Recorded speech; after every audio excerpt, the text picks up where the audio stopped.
Did you know the engine in your car was invented by a man who died so poor he couldn't afford shoes? Meet Nicolas Otto. In 1876, he created the four-stroke engine that powers every single gasoline car today, but he never made a penny from it. Otto spent 17 years watching gas explosions in mine shafts, trying to build what he called his silent engine. He figured out something genius. If you compress the fuel and air before lighting it on fire, you get 3 times more power.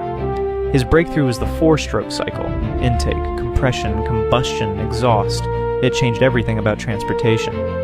But here's the tragic part. Patent fees were so expensive that Otto had to choose between eating dinner or protecting his invention.